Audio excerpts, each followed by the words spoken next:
TV Punjab देख रहे सारे दर्शकों का एक बार फिर तो स्वागत है। मैं आप प्राची सैनी ते हाजिर हाँ लैके साडा खास show the immigration today.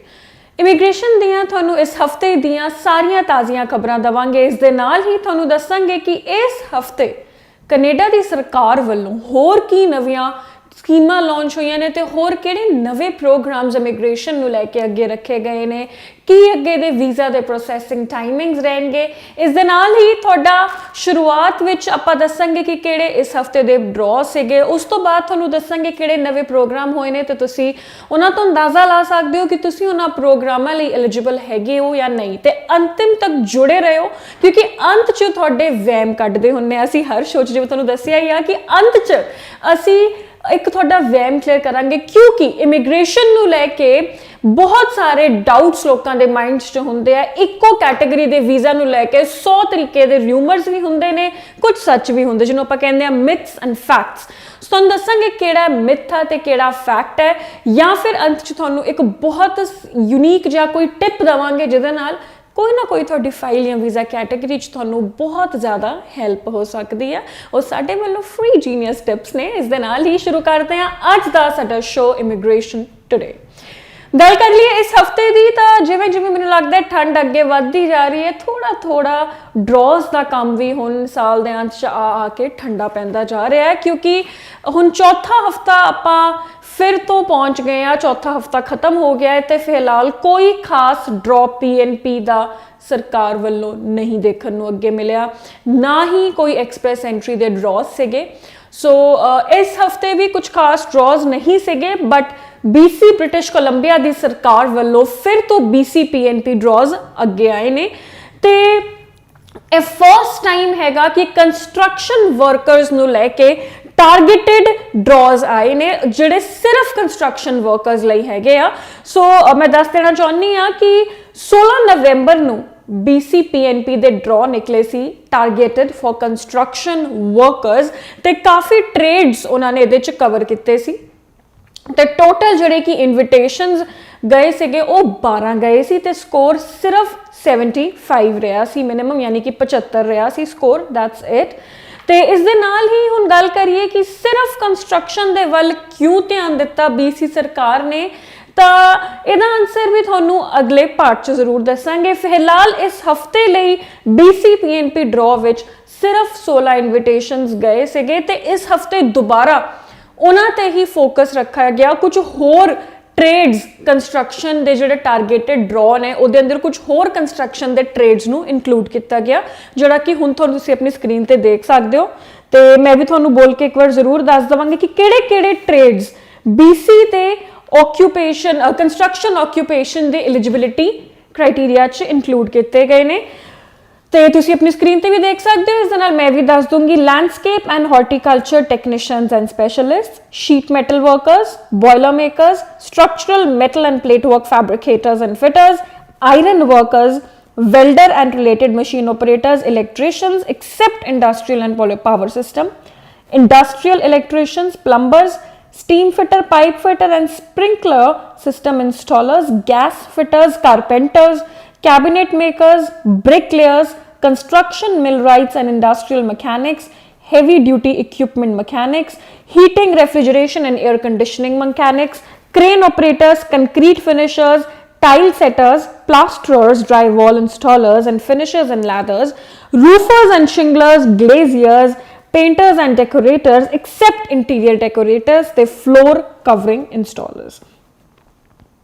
So इस दे नाल ही यह हफ्ते का जो ड्रॉ सीगा वो सिर्फ कंस्ट्रक्शन वर्कर्स दी सीगा, क्योंकि जो इस तो पहला निकलिया सीगा वो भी टारगेटेड एक्सप्रैस एंट्री ड्रॉ सीगा, पर उहदे विच ECE ते नाल नाल हेल्थ केयर दे ऑक्यूपेशंस दे ड्रॉज भी इंक्लूडेड सीगे। बट ऐतकी जो लास्ट ड्रॉ 16 नवंबर नूं निकलिया वो सिर्फ कंस्ट्रक्शन वर्कर्स लई निकलिया, ते ट्रेड्स तुहानूं मैं दस दित्ते ने। इस दे नाल ही अगे वधदे आ कि किहड़े अहम फैसले इमिग्रेशन कैनेडा वालों इस हफ्ते लए ते सुनाए गए। प्रोग्राम्स की गल कर लेने या न्यूज़ की गल कर लेने। ओंटारियो सरकार ने अर्ली चाइल्डहुड एजुकेटर्स यानी कि ECE नूं लेके एक वड्डा फैसला लिया है। सरकार ने अर्ली चाइल्डहुड एजुकेटर्स यानी कि ECE की मिनिमम वेज नूं अगले साल तो 23.86 ਡਾਲਰ ਪਰ ਘੰਟਾ ਕਰਨ ਦਾ ਫੈਸਲਾ ਕੀਤਾ ਹੈ, ਜਿਹੜਾ ਕਿ ਪਹਿਲੇ 20 ਡਾਲਰ ਸੀਗਾ। ਪਹਿਲਾਂ ਇਹ ਜਿਵੇਂ ਮੈਂ ਪਹਿਲੇ ਵੀ ਦੱਸ ਚੁੱਕੀ ਹਾਂ 20 ਡਾਲਰ ਪ੍ਰਤੀ ਘੰਟਾ ਸੀ। ਪ੍ਰੋਵਿੰਸ ਸਰਕਾਰ ਨੂੰ ਉਮੀਦ ਹੈ ਕਿ ਇਹ ਵਾਧਾ ਉਹਨਾਂ ਕਮੀਆਂ ਨੂੰ ਦੂਰ ਕਰੇਗਾ ਜੋ ਨੈਸ਼ਨਲ 10 ਡਾਲਰ ਪ੍ਰਤੀ ਦਿਨ ਦੇ ਪ੍ਰੋਗਰਾਮ ਦੇ ਵਾਧੇ 'ਚ ਰੁਕਾਵਟ ਬਣ ਰਹੀਆਂ ਹਨ।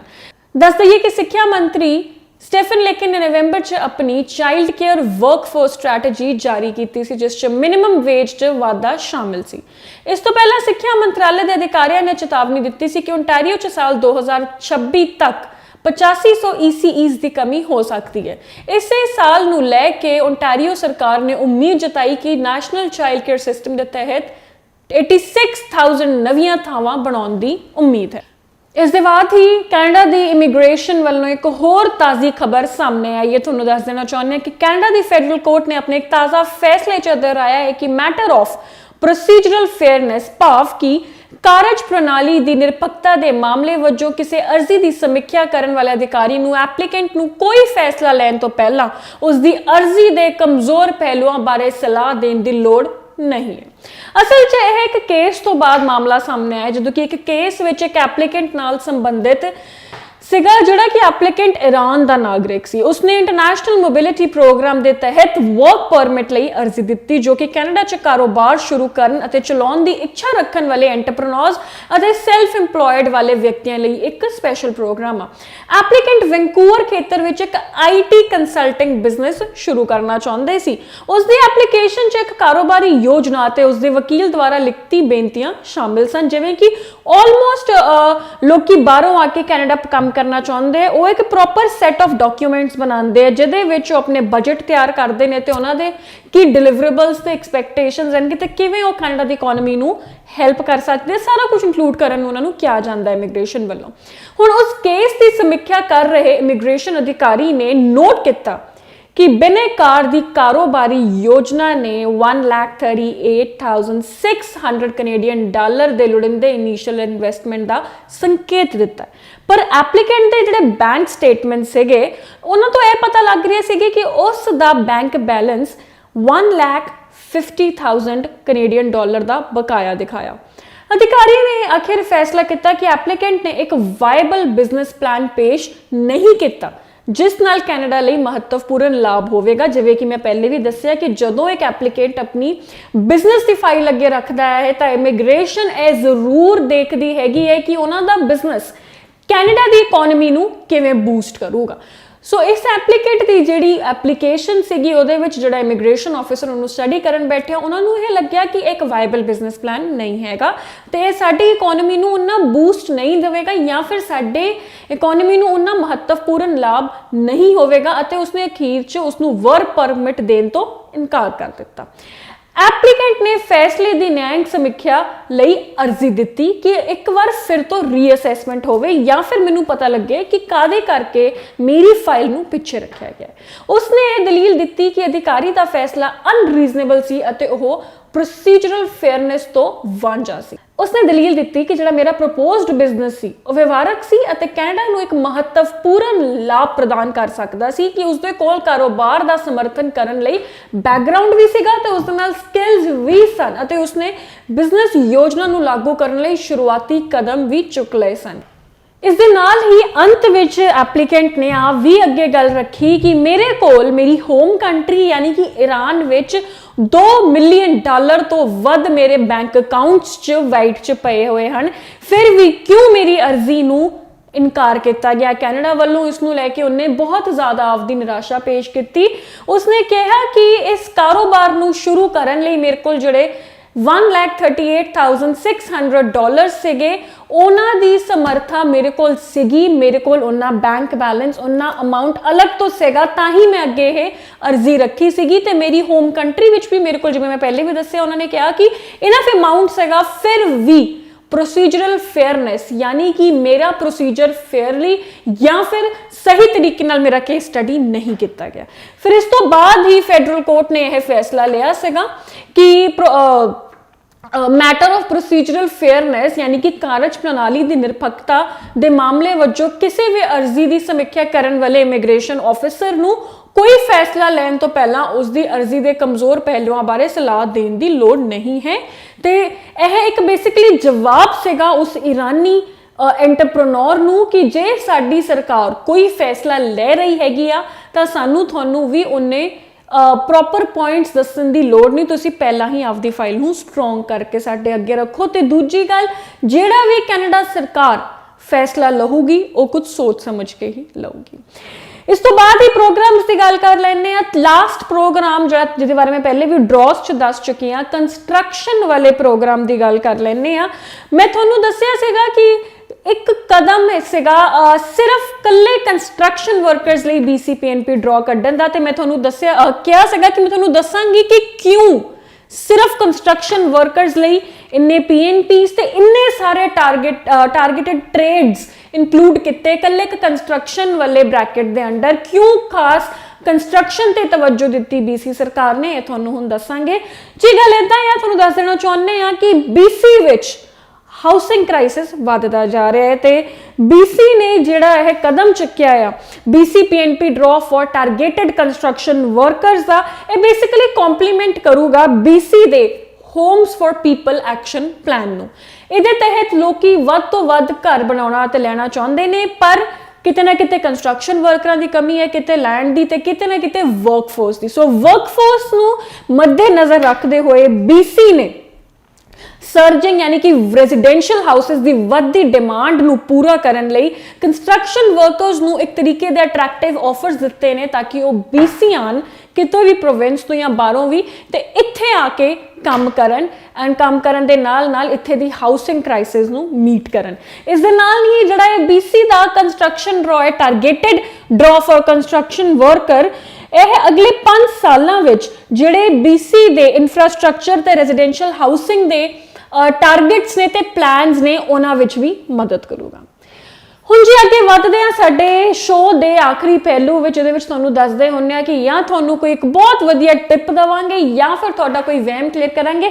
ਵਹਿਮ ਦੀ ਥਾਂ 'ਚ ਤੁਹਾਨੂੰ ਸੁਪਰ ਵੀਜ਼ਾ ਬਾਰੇ ਕੁਝ ਆਪਾਂ ਜ਼ਰੂਰ ਦੱਸਣਾ ਚਾਹਾਂਗੇ।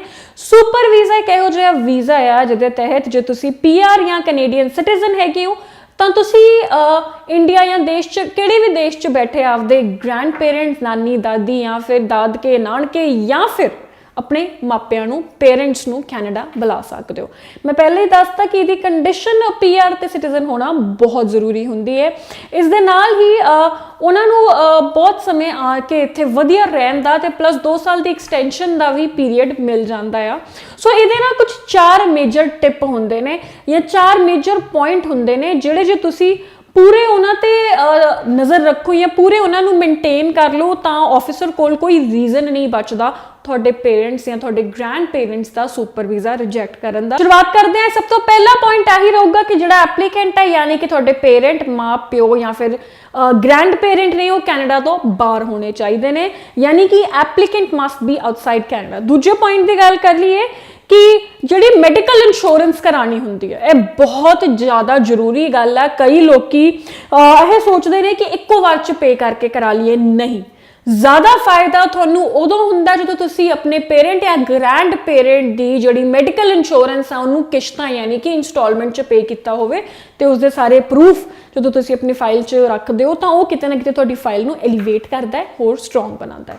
ਤੀਜੇ ਟਿਪ ਵੱਲ ਵੱਧਦੇ ਹਾਂ ਜੀ। ਜਿਹੜਾ ਸਪਾਂਸਰ ਹੈ ਯਾਨੀ ਕਿ ਤੁਸੀਂ ਜਿਹੜੇ ਆਪਣੇ ਪੇਰੈਂਟ ਜਾਂ ਗ੍ਰੈਂਡ ਪੇਰੈਂਟ ਦੀ ਫਾਈਲ ਲਾ ਰਹੇ ਹੋ, ਤੁਸੀਂ ਲਿਖੋ ਯਾਨੀ ਕਿ ਲੋ ਇਨਕਮ ਕੱਟ ਆਫ। ਇਹਨੂੰ ਤੁਹਾਡੀ ਇਨਕਮ ਮੀਟ ਕਰਨੀ ਚਾਹੀਦੀ ਹੈ ਕਿਉਂਕਿ ਤੁਸੀਂ ਸਰਕਾਰ ਨੂੰ ਇਹ ਸ਼ੋਅ ਕਰ ਰਹੇ ਹੋ ਕਿ ਮੈਂ ਆਪਦੇ ਤੇ ਆਪਦੀ ਫੈਮਿਲੀ ਦੇ ਨਾਲ ਇੱਕ ਹੋਰ ਮੈਂਬਰ ਦੀ ਫਿਜ਼ੀਬਿਲਿਟੀ ਤੇ ਇੱਕ ਹੋਰ ਮੈਂਬਰ ਦਾ ਬਜਟ ਆਪਣੇ ਮੰਥਲੀ ਬਜਟ 'ਚ ਇਨਕਲੂਡ ਕਰਨ ਜਾ ਰਹੇ ਆ ਤੇ ਮਿਨੀਮਮ ਲੋ ਇਹਨਾਂ ਨੂੰ ਸਸਟੇਨ ਤੇ ਇਹਨਾਂ ਨੂੰ ਵਧੀਆ ਤਰੀਕੇ ਨਾਲ ਮੈਨੂੰ ਆਪਣੇ ਕੋਲ ਰੱਖਣ ਲਈ ਮੇਰੇ ਕੋਲ ਇਹ ਮਿਨੀਮਮ ਫੰਡਸ ਹੈਗੇ ਆ। ਨਾਲ ਹੀ ਤੁਹਾਨੂੰ ਚੌਥਾ ਪੁਆਇੰਟ ਦੱਸ ਦਿੰਨੇ ਆ, ਇਹ ਇੱਕ ਬਹੁਤ ਸਿੰਪਲ ਤੇ ਈਜ਼ੀ ਪੁਆਇੰਟ ਹੈ, ਫਿਰ ਵੀ ਬਹੁਤ ਲੋਕੀ ਮਿਸ ਕਰ ਦਿੰਦੇ ਨੇ। ਤੁਸੀਂ ਡੇਟ ਦੀ ਵੇਟ ਨਾ ਕਰੋ ਕਿ ਕਦੋਂ ਤੁਹਾਡੇ ਵੀਜ਼ਾ ਤੋਂ ਬਾਅਦ ਤੁਹਾਨੂੰ ਇਮੀਗ੍ਰੇਸ਼ਨ ਵਾਲੇ ਜਾਂ ਐਮਬੈਸੀ ਡੇਟ ਭੇਜੋ, ਤੁਸੀਂ ਆਪ ਹੀ ਆਪਦਾ ਮੈਡੀਕਲ ਅਪਫਰੰਟ ਕਰਾ ਲਓ।